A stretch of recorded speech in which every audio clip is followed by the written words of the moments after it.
Human Sikandar की class के 12 अफराद ने अगले दिन स्कूल ग्राउंड में अपनी पसंदीदा तरीन चीज़ों के हसूल के लिए अपनी कम फेवरेट चीज़ का तबादला किया था। और तबादले की इस चेन के जरिए हुमैन सिकंदर वो स्नीकर्स हासिल करने में कामयाब हो गया था और उसका दिल खुशी से बिल्लियों उछल रहा था। और यही हाल इन दूसरे 11 बच्चों का भी था, जो खुशी और बेयकीनी के आलम में अपनी अपनी पसंदीदा तरीन चीज को देख रहे थे, जो बेहद आसानी से दूसरों से उनके पास आ गई थी। क्लाइंट्स का इत्मीनान कारोबार का तीसरा असूल था और 9 साल की उम्र में सालार सिकंदर के इस बेटे ने ये तीनों चीजें मद्देनजर रखी थी। वो उस वक्त 11 मसरूर कस्टमर्स के दरमियान राजा इंदर बना खड़ा था, जो सब इसका शुक्रिया अदा करते नहीं थक रहे थे।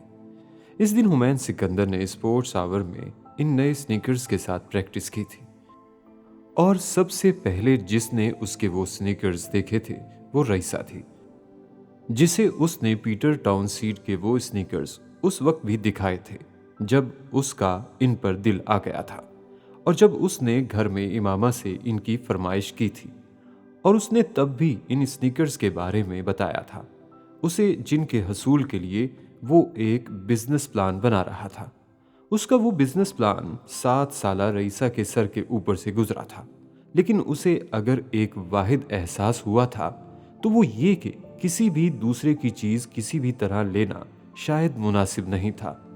लेकिन हुमैन सिकंदर के पास इसका जवाब था, और सिर्फ जवाब नहीं, बेहद मुतमईन कर देने वाला जवाब।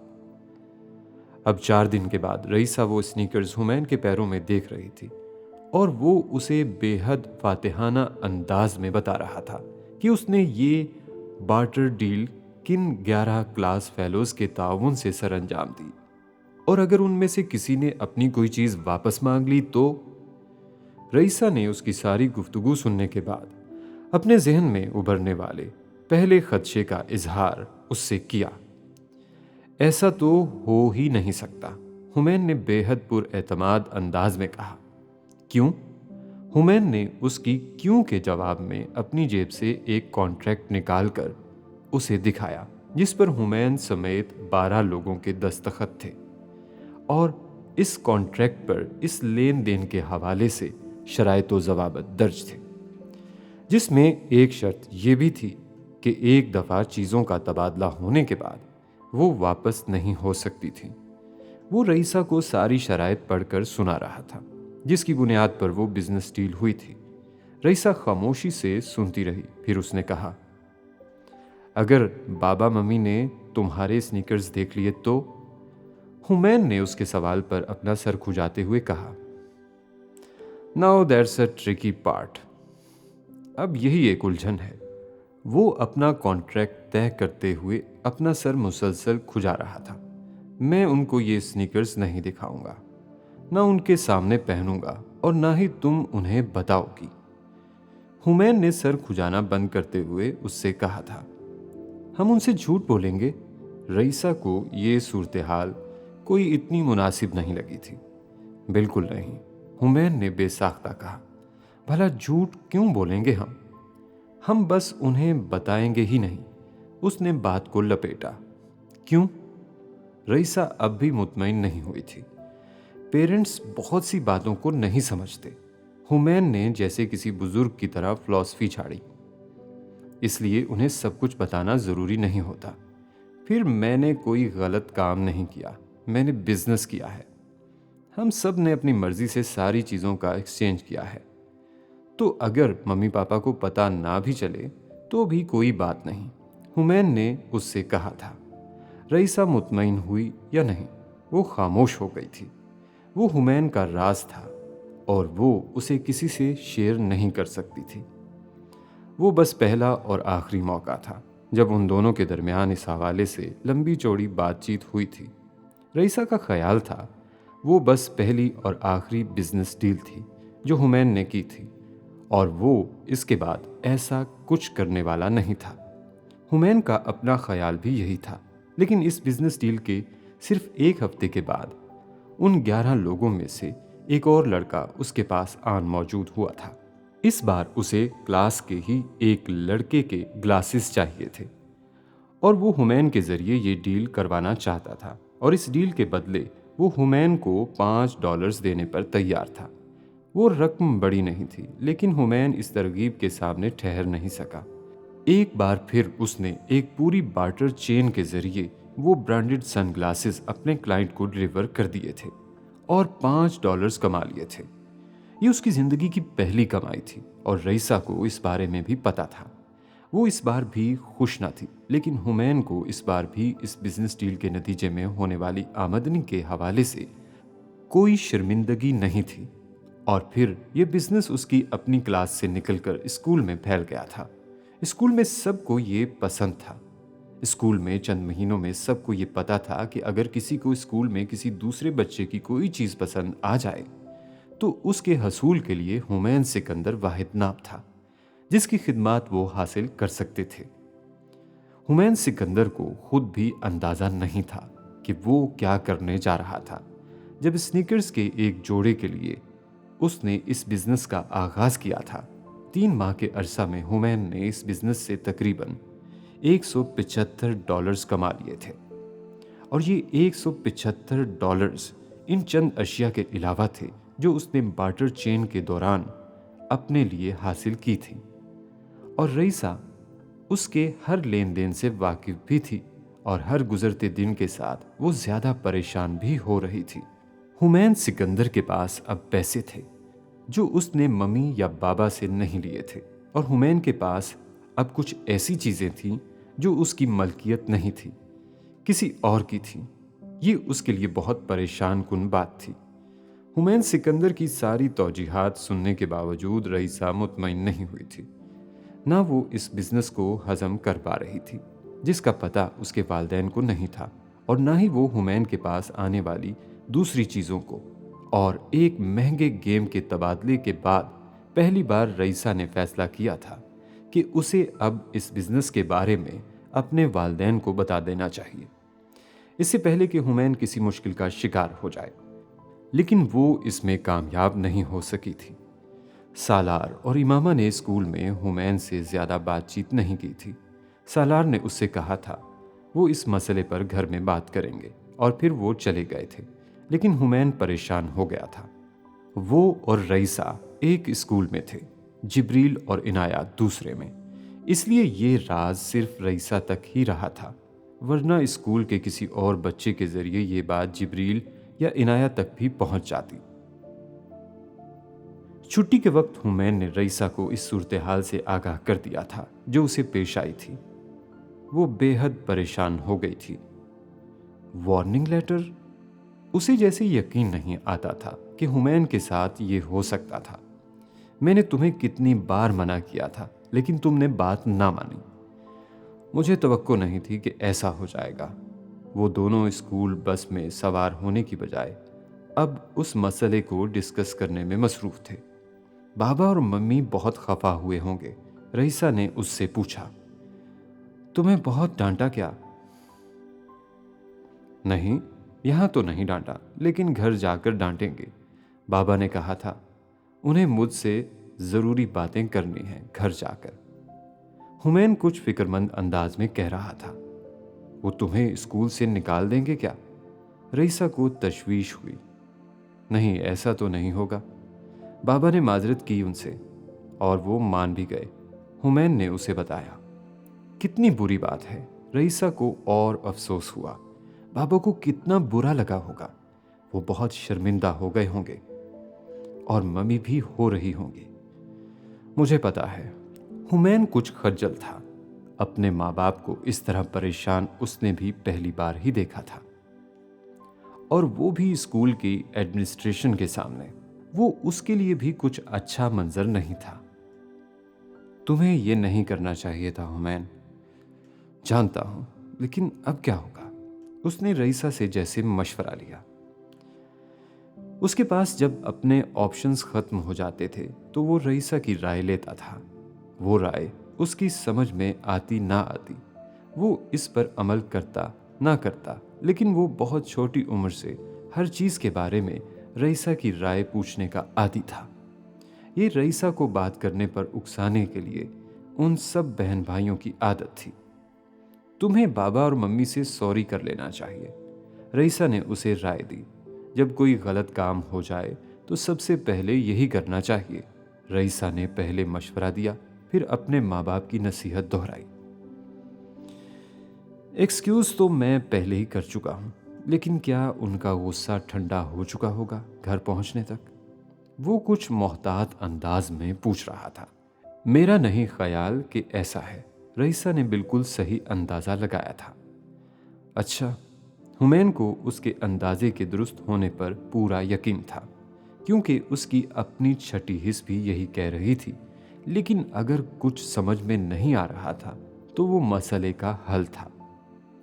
इमामा और सालार इस दिन वो वार्निंग लेटर लेकर घर आ गए थे। अब उन्हें इस वार्निंग लेटर का जवाब देना था। स्कूल की इंतज़ामिया हुमैन के साबका और मौजूदा कारकर्दगी की वजह से उसे इस पहले बड़े जुर्म के लिए दरगुजर करने पर तैयार थी, लेकिन वो दोनों बेहद परेशान थे। उनकी औलाद में से अगर कभी किसी की तरफ से उन्हें छोटी मोटी शिकायत आती रही थी तो वो हुमैन ही था।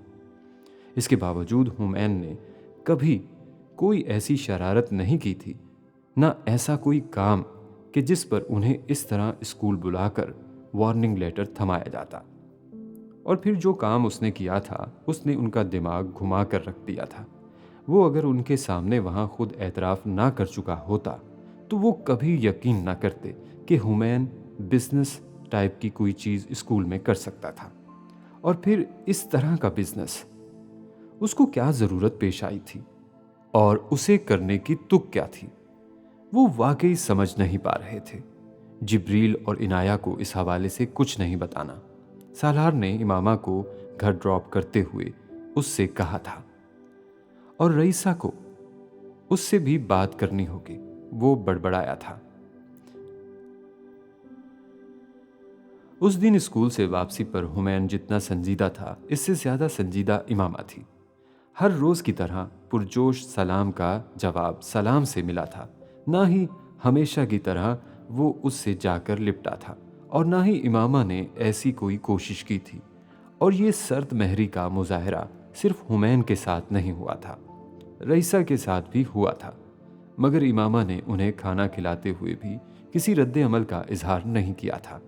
वो दोनों अब मुंतजिर थे। सालार घर पर नहीं था, और हुमैन को अंदाजा था कि उसके घर वापसी के बाद वो खामोशी जो घर में थी कायम नहीं रहेगी। रात के खाने से फारिग होकर सालार ने बाकी बच्चों के अपने कमरे में जाने के बाद हुमैन और रईसा को वहां रोक लिया था। वो दोनों सालार के सामने सोफे पर बैठे नजरें झुकाए अपने हाथों को देख रहे थे। कोई और मौका होता तो हुमैन से ऐसी खामोशी और संजीदगी की तवक्को भी नहीं की जा सकती थी जिसका मुजाहरा वो अब कर रहा था। तुम्हें यह सब पता था ना रईसा? सालार ने रईसा को मुखातिब किया। उसने सर उठाया, हुमैन को देखा और फिर कुछ शर्मिंदा अंदाज में सर हिलाते हुए कहा, यस बाबा। और तुम हुमैन के बारे में मुझे यही बताना चाहती थी? इस सवाल पर इस बार हुमैन ने चौंक कर रईसा को देखा, जिसने उसकी नजरों को नजरअंदाज करते हुए एक बार फिर सर हिलाया था। तुमने मुझे बहुत मायूस किया है, सालार ने जवाबन रईसा से कहा। बाबा आई एम सॉरी, रईसा ने कुछ रूहानसी होकर कहा। यह काबिले माफी नहीं, उन्होंने जवाबन कहा। बाबा, इसमें रईसा का कोई कसूर नहीं। हुमैन ने उसकी हिमायत करने की कोशिश की।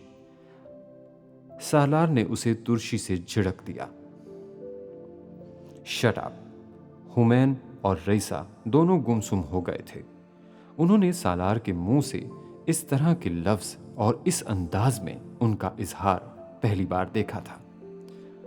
तुम अब यहां से जाओ, सालार ने तहक्कुमाना अंदाज में रईसा से कहा, जिसकी आंखें अब आंसुओं से भर रही थीं, और सालार को अंदाजा था वो चंद लम्हों में रोना शुरू कर देगी, और वो फिलहाल वहां बैठकर उसे बहलाना नहीं चाहता था।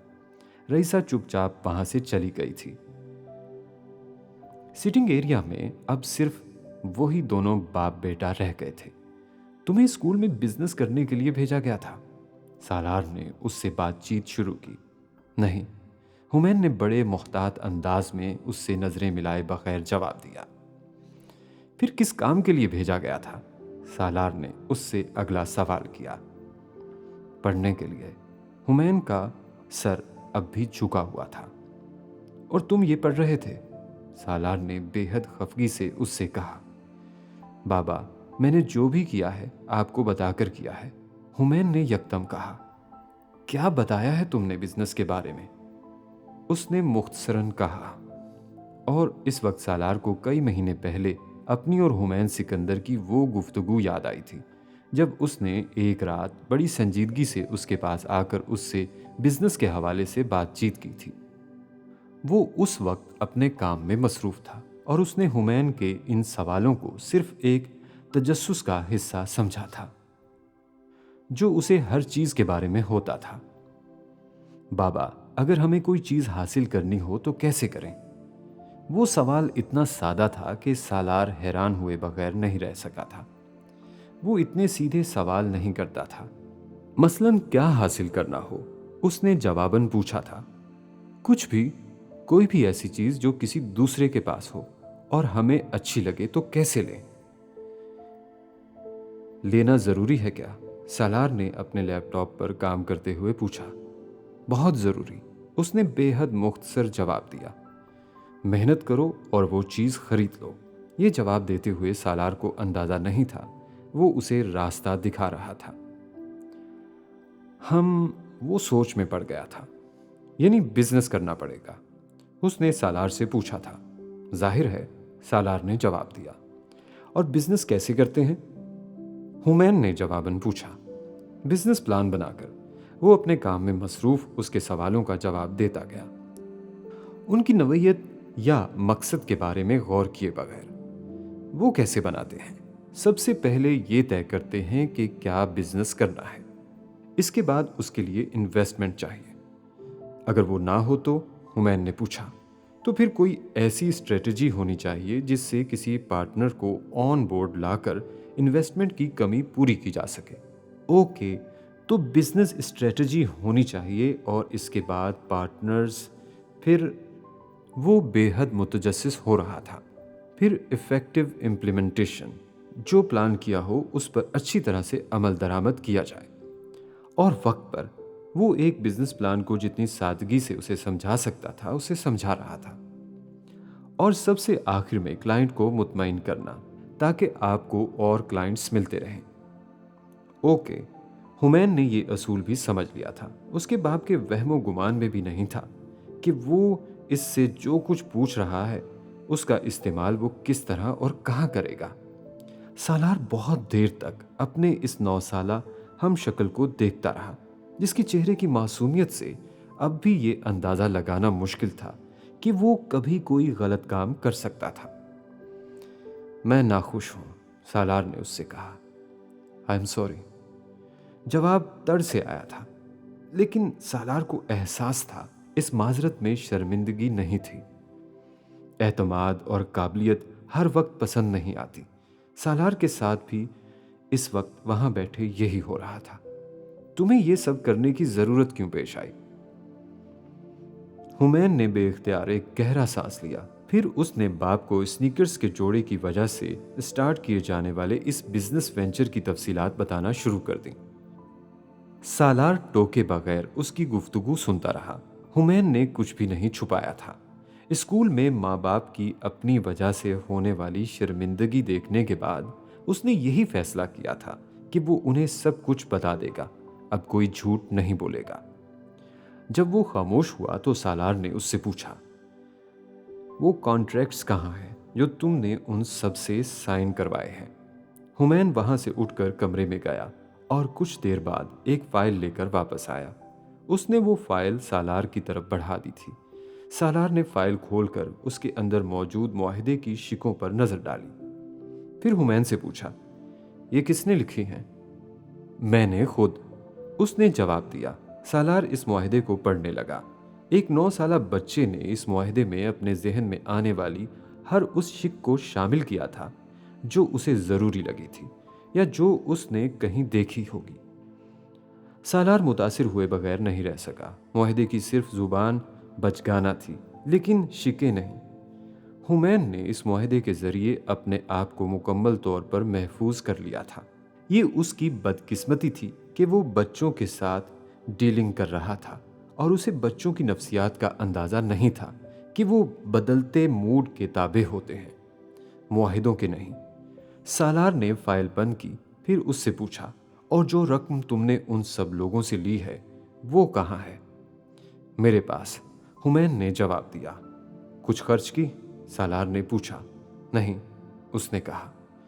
फिर सालार ने सर हिलाया, फिर फाइल उसके हाथ में देते हुए उससे कहा, अब तुम एक और लेटर लिखोगे जिसमें तुम अपने इन सब क्लाइंट्स से माजरत करोगे और उन्हें उनकी रकम और वो चीज़ें लौटाओगे जो तुम्हारे पास हैं। इसके बाद तुम वो सारी चीज़ें उन सब लोगों तक वापस पहुंचाओगे जो तुमने एक्सचेंज की हैं। हुमैन चंद लम्हों तक साकित रहा, फिर उसने सर हिलाया। ओके, और मैं ये कैसे करूं? उसने सालार से कहा। तुम एक बिजनेसमैन हो, तुम्हें अगर वो बिजनेस करना आता था तो ये भी आना चाहिए। सालार उठकर खड़ा हो गया। और फिर जब तुम ये काम खत्म कर लोगे तो हम दोबारा बात करेंगे। तुम्हारे पास एक हफ्ता है। हुमैन ने जाते हुए बाप की पुश्त देखी। जो वो उसे करने का कहकर गया था वो उसके लिए बेहद शर्मिंदा करने वाला काम था। हर बच्चे के पास जाकर माजरत करके उसके पैसे वापस करना मुश्किल नहीं था।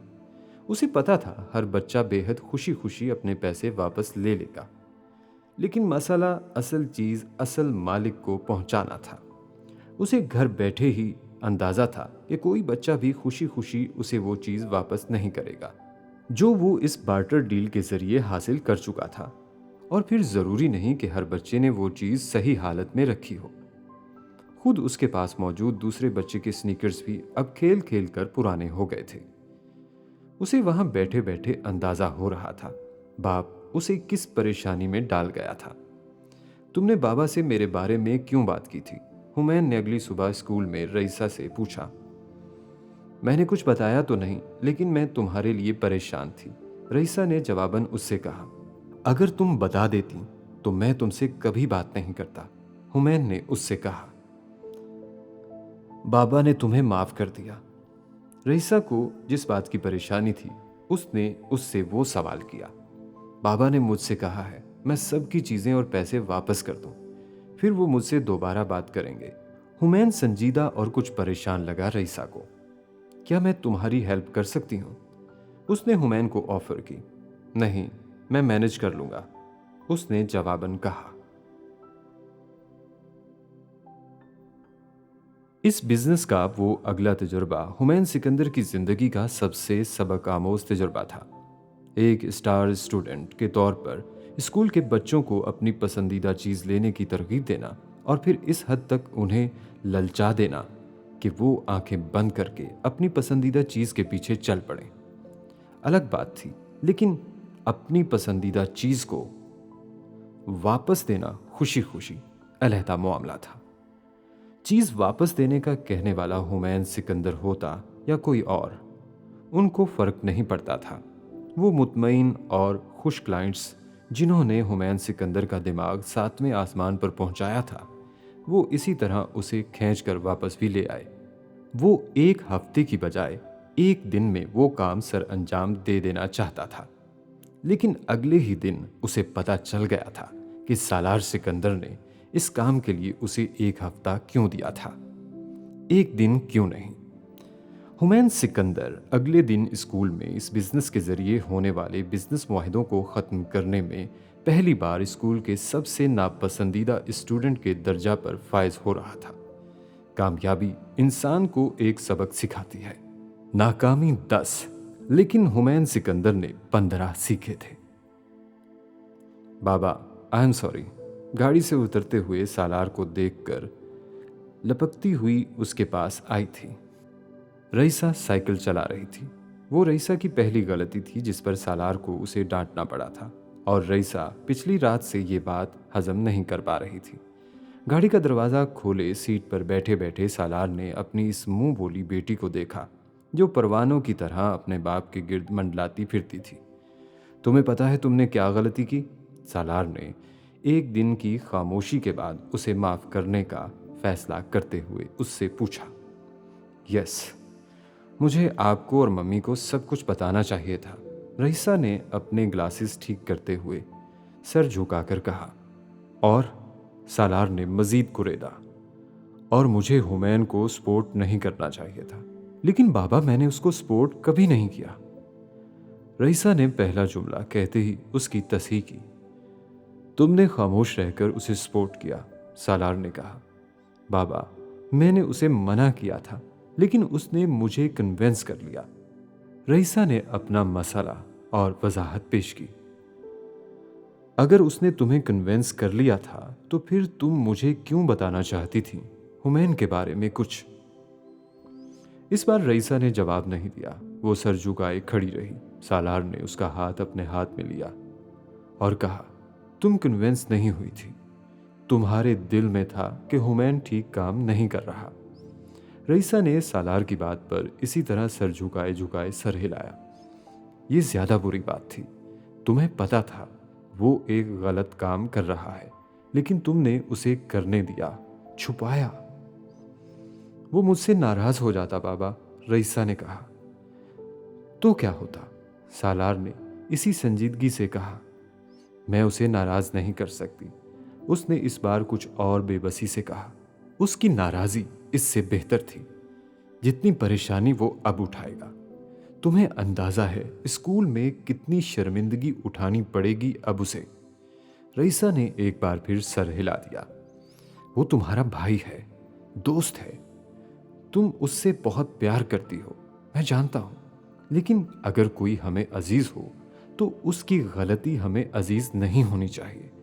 वो अब उसे जितने आसान और सादा लफ्जों में समझाने की कोशिश कर सकता था, कर रहा था। वो सर हिलाते हुए सुन रही थी और जहन नशीन कर रही थी। सालार खामोश हुआ तो रईसा ने सर उठाकर उससे पूछा, क्या मैं अब भी आपको अच्छी लगती हूं बाबा?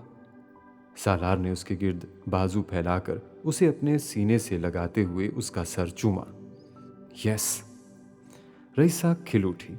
वो ऐसी ही थी, छोटी सी बात पर परेशान होने वाली, छोटी सी बात पर खुश हो जाने वाली।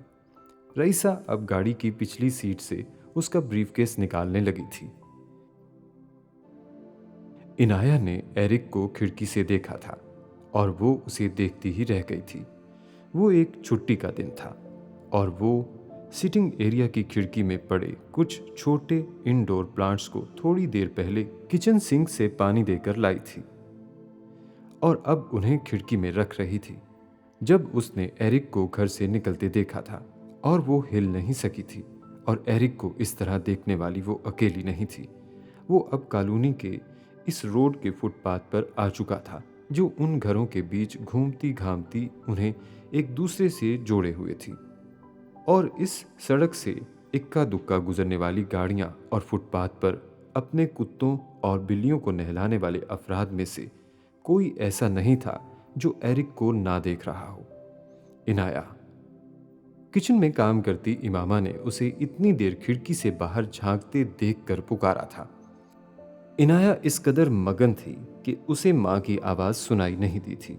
इमामा किचन एरिया से खुद भी सिटिंग एरिया की उस खिड़की के सामने आ गई जिससे इनाया बाहर देख रही थी, और खिड़की से बाहर नजर आने वाले मंजर ने उसे भी इनाया ही की तरह मुंजमिद किया था। एरिक एक केकड़े की तरह अपने चारों हाथों और पैरों पर चल रहा था। वो चौपाई की तरह नहीं चल रहा था, वो अपनी पुश्त के बल चल रहा था।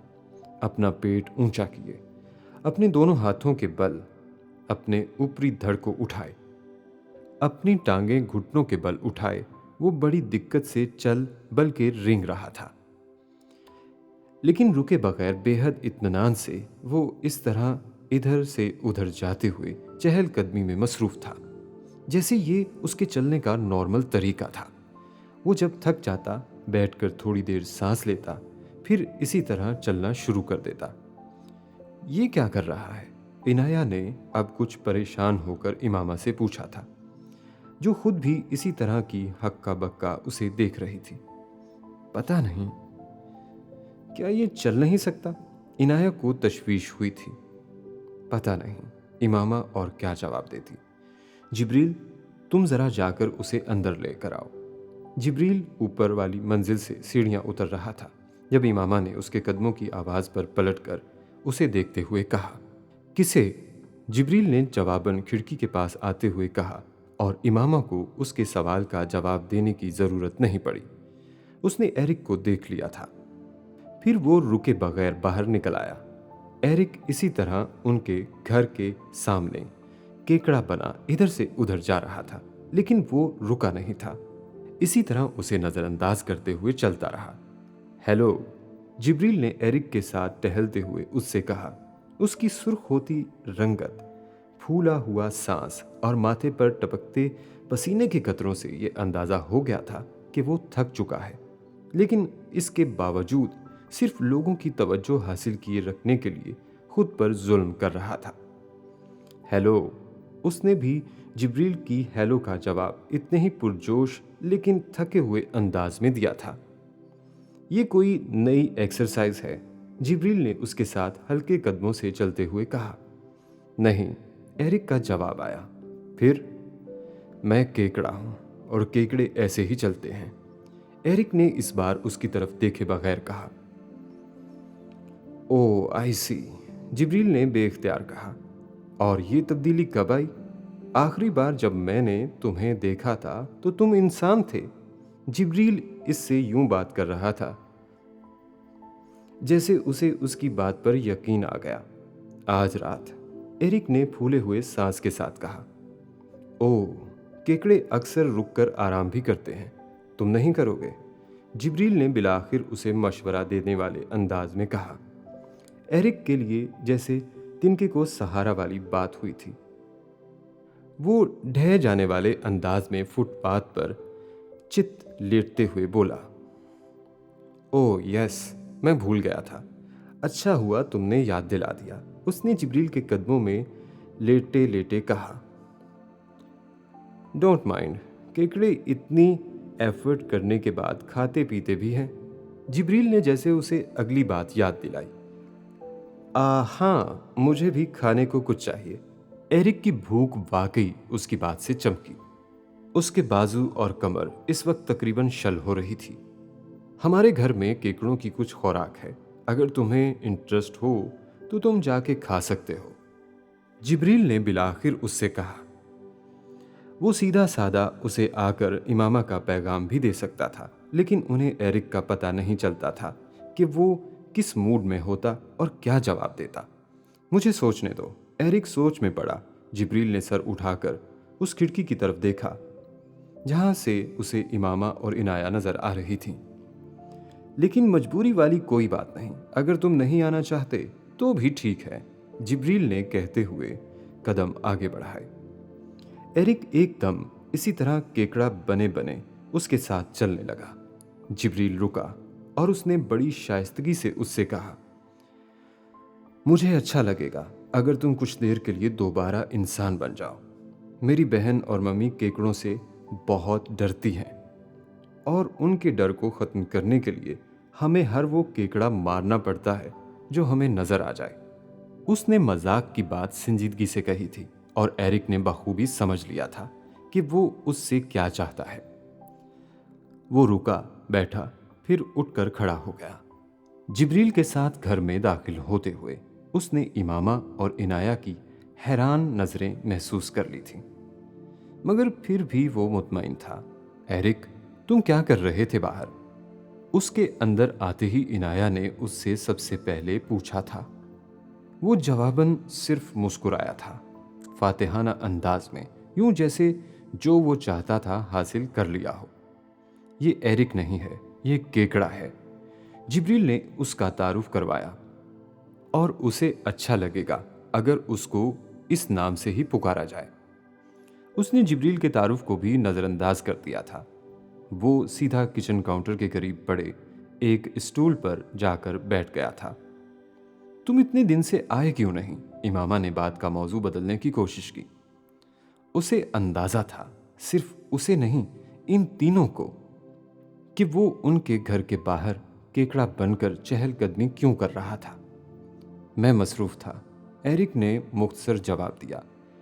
वो अब अपने बाजू और कलाइयां दबा रहा था।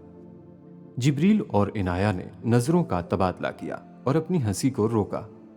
उन्हें अंदाजा था एक केकड़ा बनकर 15-20 मिनट चहलकदमी का नतीजा अब क्या निकलने वाला है। तुम बाज दफा बेहद अहमकाना हरकतें करते हो, इनाया ने उससे कहा। तुम वाकई ऐसा समझती हो? एरिक उसके तबसरे पर जैसे कुछ मुस्तरब हुआ। हाँ बिल्कुल। एरिक के चेहरे पर अब कुछ मायूसी आई। अगर तुम हमारे घर के अंदर आना चाहते थे तो इसका सीधा रास्ता दरवाजे पर दस्तक देकर इजाजत मांगना है, केकड़ा बनकर हमारे घर के सामने फिरना नहीं। या तुम ये चाहते थे कि हम खुद तुम्हें खींच खींच कर अंदर बुलाएं? इनाया ने कुछ खफगी से कहा। एरिक का चेहरा सुर्ख हुआ। ये शर्मिंदगी थी इस बात की कि वो उसकी इस हरकत की वजह समझ गए थे। मिसिस सालार मुझे पसंद नहीं करती, एरिक ने उसकी बात के जवाब में इमामा को देखते हुए कहा। इमामा उसे देखकर रह गई। उसे अंदाजा नहीं था पहली बार उसके समझाने का असर एरिक पर यह होगा। खैर, वो तो हम में से कोई भी नहीं करता, खास तौर पर मैं। But you are still welcome. ये जिब्रील था जिसने माँ के जवाब देने से पहले जवाब दिया था। वो फ्रिज से एक सॉफ्ट ड्रिंक निकाल रहा था। मेरे भी तुम्हारे बारे में ऐसे ही ख्यालात हैं, एरिक ने उसे टुकड़ा तोड़ जवाब दिया था। Oh really? जिब्रील अब उसे जिज कर रहा था। वो जानता था एरिक को उसकी बात बुरी लगी थी। एरिक इसी तरह निर्वटे अंदाज में बैठा रहा था, लेकिन वो यहाँ इन लोगों के पास आकर एक बार फिर वैसे ही खुश और पुरसकून था जैसे हमेशा हो जाता था। उनके घर में गर्मजोशी थी जो सबके लिए थी। एरिक भी इस नर्म सी गर्माहट को महसूस कर सकता था। वो अपने स्टूल से उठ खड़ा हुआ और उसने इमामा से कहा, मिसिस सालार, मैं फ्रिज से कोई ड्रिंक ले सकता हूँ? नहीं, जो आखिरी था वो मैंने ले लिया, लेकिन तुम ये पी सकते हो, इमामा से पहले जिब्रील ने उससे कहा, और अपने हाथ में पकड़ा वो कैन जिससे उसने अभी 1-2 घूंट लिए थे, उसके सामने किचन काउंटर पर रख दिया और खुद अंदरूनी कमरे की तरफ चला गया। इनाया लाउंज की सफाई में इमामा की मदद कर रही थी। एरिक कुछ देर देखता रहा, फिर उसने कैन उठाकर एक ही सांस में उसे खत्म किया। अगर मदद की जरूरत हो तो मैं मदद कर सकता हूं। एरिक ने उन दोनों को मुख्तलिफ चीजें इधर से उधर उठाकर रखते देखकर ऑफर की।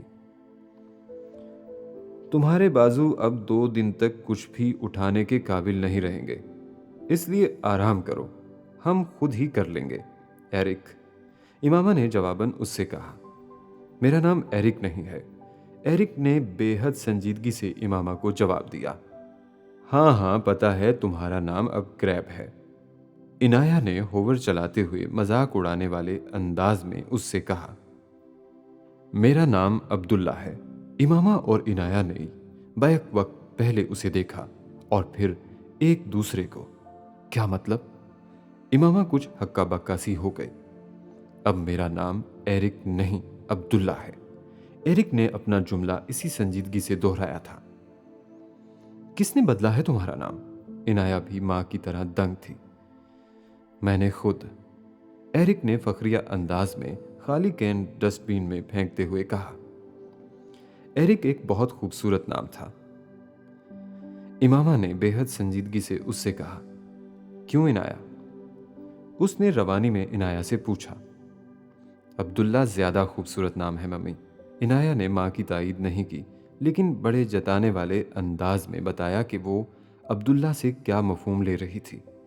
वो अल्लाह का नाम था और वो इमामा से एरिक के सामने ये नहीं कहना चाहती थी कि अल्लाह का नाम सबसे खूबसूरत होता है।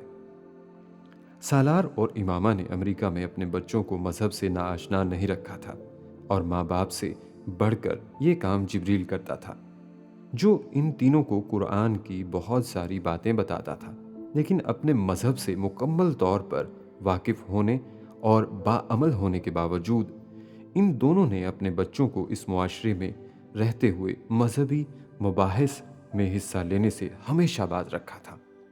वो मुसलमान के तौर पर वाज़ेह शनाख्त रखने के बावजूद किसी भी तरह किसी दूसरे मजहब से ताल्लुक़ रखने वाले शख्स की दिल आज़ारी का बायस नहीं बनते थे। अपने मजहब को दूसरों के लिए तकलीफ पहुंचाने का जरिया बनाकर। लेकिन एरिक को अब्दुल्ला बनने की ज़रूरत किस लिए? इमामा को उसकी बात समझ में आ गई थी। इसके बावजूद वो एरिक से कहे बगैर ना रह सकी। वो जिस मौजू से बचना चाहती थी, बात आज फिर वहीं आ गई थी। क्यों जरूरत नहीं है? एरिक ने उसी अंदाज में इमामा से पूछा। इस सवाल का जवाब इमामा के पास नहीं था। तुम्हारी मम्मी को पता है तुमने नाम बदल लिया? इनाया ने मां की मुश्किल सवाल बदलकर आसान की थी। अभी नहीं पता, लेकिन मैं बता दूंगा, एरिक ने इसी सहूलत से कहा। और ये नाम तुमने रखा कैसे है? इमामा पूछे बगैर ना रह सकी। इंटरनेट से ढूंढा है, एरिक ने इत्मीनान से कहा। इसका मतलब जानते हो? इमामा ने अगला सवाल किया। हाँ, अल्लाह का बंदा। उसने इमामा को एक बार फिर लाजवाब किया था। मैं चाहता हूं कि आप सब अब मुझे अब्दुल्ला कहा करें, एरिक ने अगला मुतालबा किया। इससे क्या होगा? इस बार वो इमामा के सवाल पर खामोश रह गया था। वाकई इससे क्या हो सकता था? वो कुछ देर ऐसे ही खड़ा रहा, फिर कुछ कहे बगैर खामोशी से दरवाजा खोलकर बाहर निकल गया। इमामा को अजीब सा कल्क हुआ। वो खिड़की की तरफ गई और बाहर झांका। उसका ख्याल था वो एक बार फिर केकड़ा बनकर फुटपाथ पर फिर रहा होगा, लेकिन वो बाहर नहीं था। अब्दुल्ला बुरा नहीं है, वो इनाया की आवाज पर करंट खाकर पलटी थी। वो एक बार फिर होवर चलाने के लिए तैयार थी, लेकिन वो अब उदास थी। इनाया वो एरिक है। सिर्फ नाम बदल लेने से वो अब्दुल्ला नहीं हो सकता बेटा, इमामा ने कहना जरूरी समझा था। लेकिन ये जुमला कहते हुए उसे अपनी आवाज की बाज गश्त ने अजीब अंदाज में होलाया था। इनाया खामोश रही थी। सालार ने इस फाइल में लगे कागजात को बारी बारी देखा। आखिरी कागज फाइल में रखने के बाद उसने सामने बैठे हुमैन को देखा, फाइल बंद की और उसे वापस थमा दी। तो इस सारे तजुर्बे से तुमने क्या सीखा? बहुत सारी बातें, हुमैन ने गहरा सांस लेकर कहा। सालार ने अपनी हंसी बेख्तियार छुपाई। सिर्फ 2 बातें बता दो। बच्चे अच्छे क्लाइंट्स नहीं होते, उसने बेसाख्ता कहा। और सालार ने पूछा, बिजनेस आसान नहीं है। उसने चंद लम्हे खामोश रहकर सालार से कहा। दुरुस्त, सालार ने तायद की, फिर उससे कहा, हर वो चीज जो अच्छी लगे और दूसरे की मलकियत हो हमारी जिंदगी का मकसद नहीं हो सकती, ना ही हमारी मोस्ट फेवरेट चीज हो सकती है। सालार ने उसके बिजनेस स्लोगन को जानबूझकर दोहराया जो उसने उसके कॉन्ट्रैक्ट में पढ़ा था। अपनी पसंदीदा चीज हासिल करें। एक लम्हा के लिए इस स्लोगन ने उसे चकरा कर ही रख दिया था। वो उसकी औलाद का बिजनेस स्लोगन कैसे हो सकता था, और वो भी 9 साल की उम्र में। हमारी मोस्ट फेवरेट चीज वही होती है और होनी चाहिए जो हमारे पास है। किसी दूसरे की मोस्ट फेवरेट चीज छीनने का हमें हक नहीं है। वो अपने 9 साला बेटे को बिजनेस के गुर बताने में इखलाकियात का दर्स देने की कोशिश कर रहा था। पता नहीं सही कर रहा था या गलत, मगर सालार सिकंदर बाप था और अपने 9 साला बेटे को ये नहीं सिखा सकता था कि बिजनेस में कोई इखलाकियात नहीं होती, सिर्फ पैसा होता है या नहीं होता, बाकी हर चीज सेकेंडरी थी। तुम्हें पता है इंसान के पास सबसे ताकतवर चीज क्या है? उसने हुमैन से पूछा। क्या? हुमैन ने कहा, अक्ल। अगर इसका सही इस्तेमाल करना आता हो तो, वो कह रहा था। और तुम्हें पता है इंसान के पास सबसे खतरनाक चीज क्या है? उसने फिर पूछा। क्या? हुमैन ने फिर इसी अंदाज में कहा, अक्ल। अगर इसका सही इस्तेमाल ना आता हो तो ये सिर्फ दूसरों को नहीं, खुद आपको भी तबाह कर सकती है। हुमैन जानता था सालार किसकी अक्ल की बात कर रहा था। वो उसकी ही बात कर रहा था। वो दुनिया के दो ज़हीन तरीन दिमाग थे, सिर्फ बाप बेटा नहीं थे। 45 साल की उम्र में वो एक सूद से पाक इस्लामी मालियाती निज़ाम का ढांचा खड़ा कर चुका था। अब इस ढांचे की बुनियादें मजबूत करने के बाद उसकी इमारत खड़ी कर रहा था। वो रिस्क लेता था, चैलेंज कबूल करता था, नए रास्ते ढूंढना और बनाना जानता था। ब्रेन ट्यूमर से लड़ते हुए भी वो अपनी जिंदगी के एक एक दिन को बामकसद गुजार रहा था। एक दुनिया उसके नाम से वाकिफ थी, एक दुनिया उसे मानती थी। वो जिस फोरम पर बात करने खड़ा होता, फाइनेंस की दुनिया के गुरु उसको खामोशी और तवज्जो से सुनते थे। वो जिंदगी में कोई और बड़े मार्के ना भी मारता तो भी सालार सिकंदर फाइनेंस की दुनिया में लेजेंडरी हैसियत इख्तियार कर चुका था। हुमैन सिकंदर एक 9 साल का बच्चा था जिसका पहला बिजनेस किसी इन्वेस्टमेंट के बगैर सिर्फ इंटरपर्सनल स्किल से शुरू हुआ था और कामयाबी से फराटे भरने के बाद 3 महीने के अंदर बुरी तरह ना सिर्फ डूबा था बल्कि साथ ही स्कूल में उसकी साख को भी ले डूबा था। उसने अपने पास बकिया रह जाने वाले $175 की एक एक पाई वापस कर दी थी। हर एक से ना सिर्फ जुबानी तौर पर माजरत की थी बल्कि हर एक को एक माजरत का खत भी लिखा था जो उसने खुद ड्राफ्ट किया था। ये हुमैन सिकंदर की जिंदगी के सबसे शर्मिंदा करने वाले लम्हात थे। वो कुछ दिनों पहले के कौमी सतह पर मिलने वाले स्टारडम को घंटों में खो चुका था, लेकिन इस सारे तजुर्बे ने हुमैन सिकंदर को पहली बार कुछ संजीदा किया था, कुछ सोचने पर मजबूर किया था।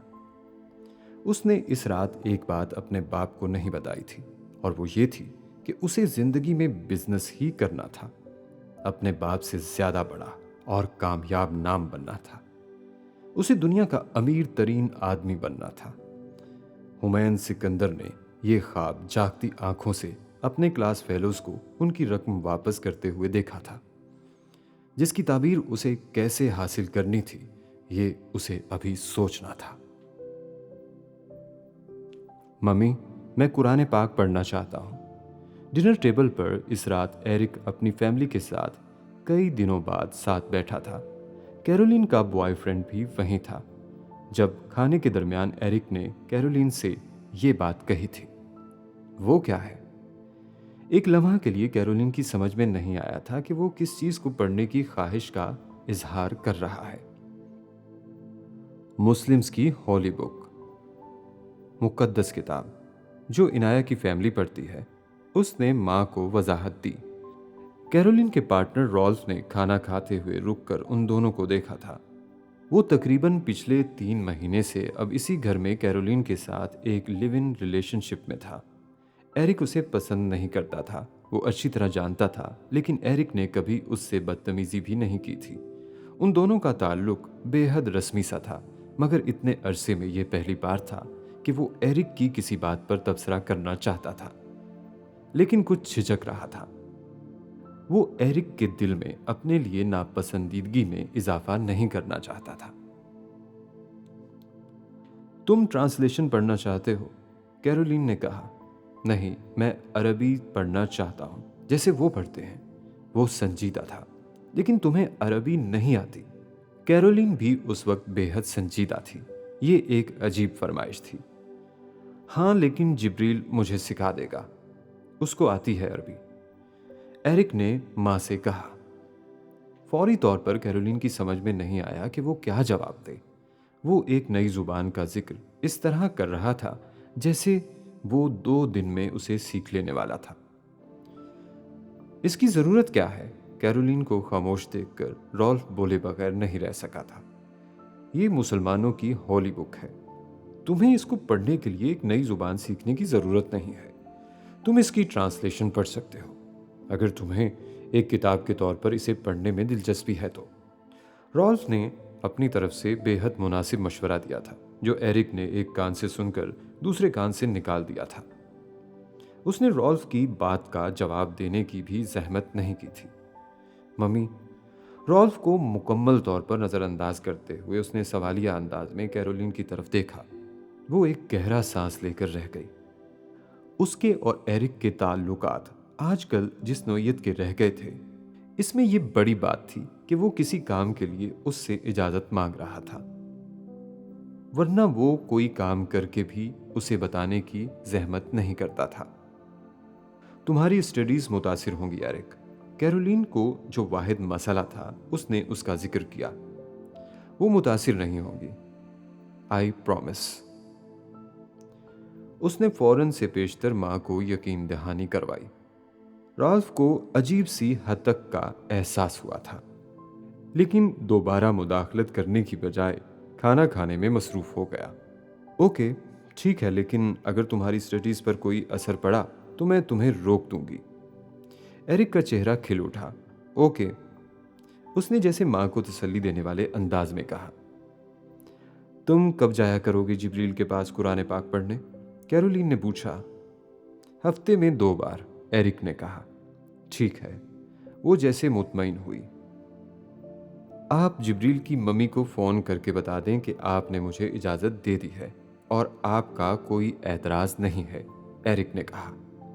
कैरोलिन को पलक झपकने में समझ आ गया था कि इस सारी इजाज़त का असल मकसद क्या था। रॉल्फ के सामने वो एरिक से ये नहीं कहना चाहती थी कि वो यकीनन जिब्रील के ख़ानदान की शर्त की वजह से उससे इजाज़त लेना चाह रहा था। ठीक है, मैं फ़ोन कर दूंगी, कैरोलिन ने कहा।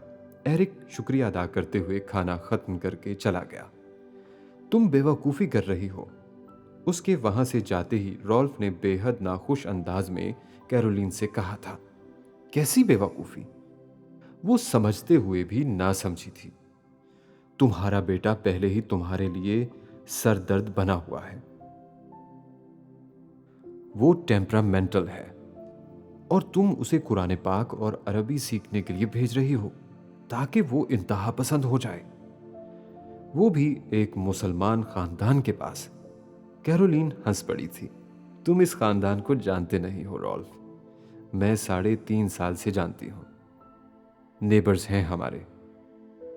जेम्स की मौत के बाद उन्होंने हमारा बहुत ख्याल रखा था, कैरोलिन कह रही थी। मैं मार्क और सेबिल को अक्सर इन लोगों के पास छोड़कर जाती थी। वो एरिक को कुछ बुरा नहीं सिखाएंगे। सिखाना होता तो वो उसे मेरी इजाज़त के बगैर भी सिखाना शुरू कर देते। मुझे कैसे पता चलता? कम से कम एरिक ऐसा नहीं है कि वो कोई भी काम मुझसे पूछे बगैर करने का तसव्वुर भी ना कर सके। तुम फिर भी सोच लो, मैं नहीं समझता कि ये एक अच्छा फैसला है, एक डिस्टर्ब बच्चे को कुरान पाक पढ़ाना। वो अगर मुसलमानों ही की तरह वायलेंट हो गया तो? रॉल्फ के अपने ही खदशात थे जिन्हें कैरोलिन ने ज़्यादा अहमियत नहीं दी थी। मुझे पता है एरिक के मिजाज का। उसे किसी चीज़ का शौक पैदा हो तो बस शौक नहीं, जुनून सवार हो जाता है। लेकिन ये सब ज़्यादा दिन नहीं चलता। वो बड़ी जल्दी बोर होना शुरू हो जाता है। और ये तो एक दूसरी ज़ुबान सीखना है।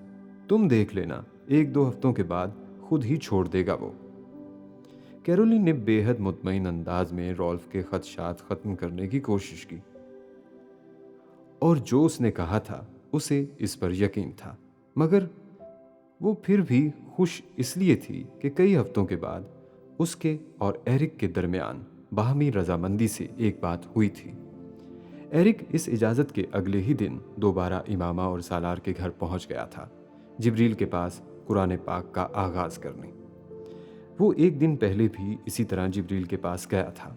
वो इस वक्त कुरान पाक की तिलावत कर रहा था। एरिक उसके पास जाकर बैठ गया था और फिर इतनी देर उसके पास बैठा रहा कि जिब्रील को बिलाखिर तिलावत ख़त्म करके उससे पूछना पड़ा था कि वो वहाँ किसी काम से तो नहीं आया। मैं भी ऐसे कुरान पाक पढ़ना सीखना चाहता हूँ जैसे तुम पढ़ रहे हो, उसने जिब्रील को जवाब दिया था। वो उसकी शक्ल देखकर रह गया। उसे इसका मुतालबा अजीब लगा था। मेरी तो ये मजहबी किताब है, इसलिए पढ़ रहा हूँ मैं, उसने एरिक को समझाने की कोशिश की थी। तुम पढ़कर क्या करोगे? मुझे दिलचस्पी है जानने में और मुझे अच्छा लगता है जब तुम तिलावत करते हो तो, एरिक ने जवाबन कहा।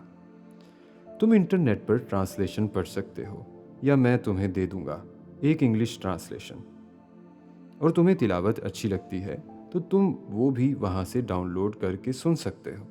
तुम्हें इसके लिए कुरान पाक की तिलावत सीखने की ज़रूरत नहीं। जिब्रील ने नरमी से जैसे उसे रास्ता समझाया था। लेकिन मैं ट्रांसलेशन नहीं पढ़ना चाहता, और मैं तिलावत सुनना नहीं, खुद करना चाहता हूँ जैसे तुम करते हो। एरिक अब भी मुसर था। ये बहुत लंबा काम है एरिक, एक दिन में नहीं हो सकता। जिब्रील ने उसे टालने की कोशिश की। वो ना टला। कितना लंबा काम है? एरिक ने पूछा। तुम्हें तो कई साल लग जाएंगे। ओह, तो कोई मसला नहीं, मेरे पास बहुत वक्त है, एरिक ने बहुत मुतमईन होकर उससे कहा था। जिब्रील अजीब मुश्किल में पड़ गया था। एरिक कई बार पढ़ाई के हवाले से कोई बात उससे पूछने आ जाता था और जिब्रील उसे समझा दिया करता था, लेकिन ये उनकी मुकद्दस किताब की बात थी। एक 11 साला ईसाई बच्चे की फरमाइश पर, वो भी अमेरिका में बैठकर भी वो सोचे समझे बगैर आंखें बंद करके मजहबी जोशो जज्बात में उसे कुरान पाक सिखाना शुरू नहीं कर सकते थे। तुम सबसे पहले अपनी मम्मी से पूछो, जिब्रील ने बिलाखिर उससे कहा। मम्मी को कोई इशू नहीं होगा, मुझे पता है, उसने जिब्रील को यकीन दिलाने की कोशिश की। अगर उनको इशू नहीं होगा तो उन्हें ये बात मुझसे या मम्मी से कहनी होगी। जिब्रील उसकी यकीन दहानी से मुतासिर हुए बगैर बोला था। मैं अपने लिए कुछ भी फैसला कर सकता हूँ, मुझे हर काम मम्मी से पूछने की ज़रूरत नहीं है। एरिक ने उससे कहा, तुम अभी छोटे हो एरिक, और ज़्यादा समझदार भी नहीं हो। जब तक तुम 18 साल के नहीं हो जाते, तुम्हें हर काम अपनी मम्मी से पूछ कर ही करना चाहिए, जैसे हम लोग अपने पेरेंट्स से पूछ कर करते हैं। और ये कोई बुरी बात नहीं है, जिब्रील ने उसे समझाया था। वो आधा घंटा उससे बहस करके उसे कायल करने की कोशिश करता रहा कि इजाज़त लिए बगैर भी कोई काम कर लेना गलत नहीं है, लेकिन जिब्रील कायल नहीं हुआ। बिलाखिर एरिक ने हार मान ली थी और अगले दिन माँ की इजाज़त के साथ आने का कहा था।